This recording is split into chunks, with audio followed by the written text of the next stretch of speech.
budidaya tanaman secara hidroponik, tanaman tumbuh di dalam media air, di mana untuk pertumbuhan tanaman sangat dibutuhkan, salah satunya adalah udara. Jadi dalam sistem budidaya hidroponik, udara itu merupakan kebutuhan yang sangat penting bagi pertumbuhan tanaman. Sementara dalam budidaya hidroponik, tanaman tumbuh akarnya terendam dalam air. Jika udara terlarut dalam air tidak mencukupi, maka akan mempengaruhi pertumbuhan tanaman itu sendiri. Oleh karena itu, kebutuhan udara yang terlarut di dalam air harus disuplai secara cukup untuk pertumbuhan yang optimal. Seringkali dalam budidaya hidroponik, kekurangan udara terlarut dalam air bisa menyebabkan tanaman menjadi kerdil, tidak menunjukkan pertumbuhan, bahkan bisa menyebabkan tanaman mati. Karena apabila kekurangan oksigen di dalam air, biasanya ditunjukkan oleh akar yang membusuk, sehingga lama-kelamaan menyebabkan tanaman menjadi mati. Seperti contohnya seperti ini, akar akan berwarna coklat. Ini menunjukkan bahwa kadar oksigen dalam air kurang. Jika kadar oksigen dalam air tercukupi, itu biasanya akarnya berwarna putih dan sehat.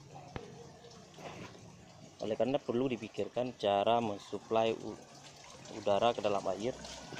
Salah satunya adalah dengan cara membuat desain di mana air bisa bersentuhan dengan udara, bisa seperti ini. Ini seperti budidaya udang di tambak yang menggunakan kincir angin, di mana air dibuat sebanyak mungkin bersentuhan dengan udara, sehingga udara terlarut di dalam air. Bisa seperti ini, atau bisa juga seperti ini. Air yang disuplai ke atas, sebagian dibagi dalam sebuah keran, sehingga air itu jatuh ke dalam tandon, sehingga air beraduk dengan udara.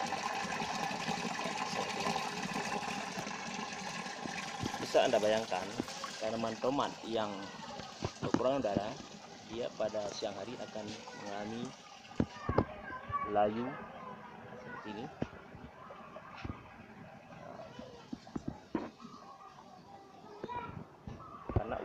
Karena akarnya sudah terganggu, sehingga penyerapan air di siang hari menjadi kurang maksimal. Coba Anda bayangkan dengan sistem aeroponik seperti ini, di mana udara berlimpah karena air yang disuplai dari atas jatuh ke bawah, sehingga kaya akan oksigen terlarut. Tanaman tomat yang sama dalam wadah vertikultur seperti ini akan lebih segar. Ini membuktikan bahwa suplai udara dan akar seperti ini. Anda bisa melihat bagaimana air bisa mengalir, malah akarnya terendam dan terus, tapi dia mendapatkan suplai udara yang cukup, sehingga akarnya tidak busuk dan berwarna putih. Malah ini ada calon-calon akar baru yang sedang keluar, dan seperti ini.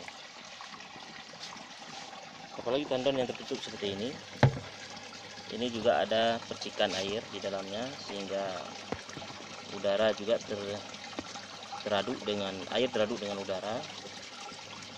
Kemudian ada cara lain, satu lagi, untuk menambah suplai udara dalam air infusi.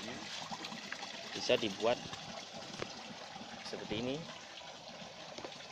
Dari tingkat atas, air mengalir ke tingkat bawah. itu menggunakan pipa tegak yang dibuat didesain seperti ini, di mana terdapat lubang-lubang udara 1, 2, 3, 4, 5. Di dalam lubang udara ini, ketika air jatuh dari tingkat pertama, tingkat atas ke tingkat bawah, maka air akan bersentuhan dengan udara. Jika pipa ini tidak dilubangi, maka di dalam akan miskin dengan udara. Tapi kalau dibuat lubang-lubang seperti ini, maka udaranya akan banyak yang bersentuhan dengan air yang jatuh. Ibaratkan seperti air terjun. Jika Anda pernah mandi di air terjun, itu akan terasa lebih segar karena air itu sudah kaya dengan oksigen. Di dalamnya seperti ini. Bisa Anda lihat seperti ini. Air yang sudah yang dimana di dalamnya terlarut oksigen itu akan mengalir ke dalam pipa di tingkat 2.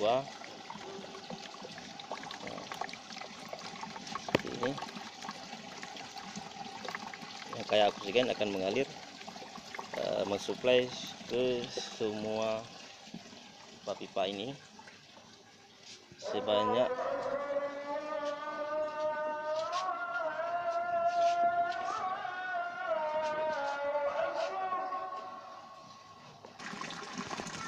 jika Anda membuat model budidaya hidroponik dengan wadah model usus seperti ini, di mana antara suplai air dengan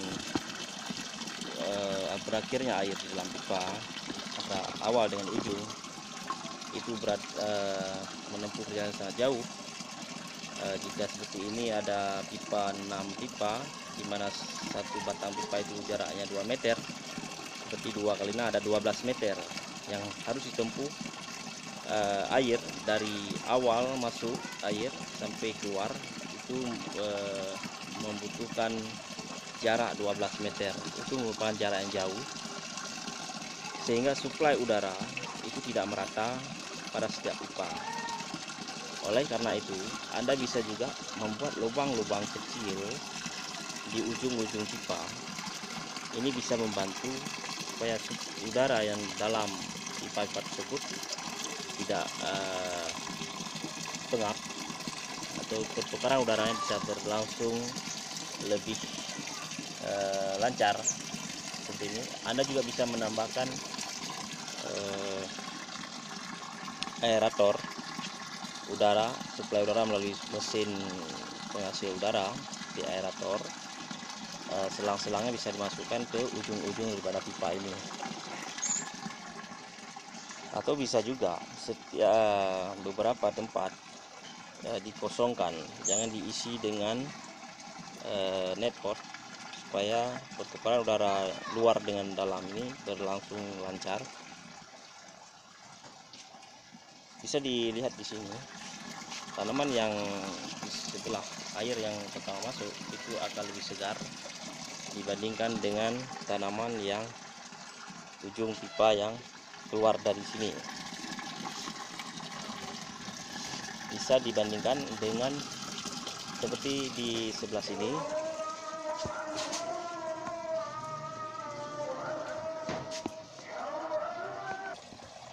Ini adalah suplai air masuk, di mana tanaman bandingkan dengan bentuk ini, karena air disuplai, air masuk ditambah pipa untuk ditinggikan sehingga air mengucur deras dari atas ke bawah, menghasilkan udara terlarut yang sangat banyak dalam air. Sementara model ini kurang mendapat suplai udara. Ini bisa dilihat tanamannya pada sore hari akan layu, seperti ini, akan layu seperti ini. Walaupun nanti di malam hari dia akan segar kembali, tapi dalam keadaan siang seperti ini dia akan layu. Kalau diangkat, akarnya akan menunjukkan gejala kerusakan.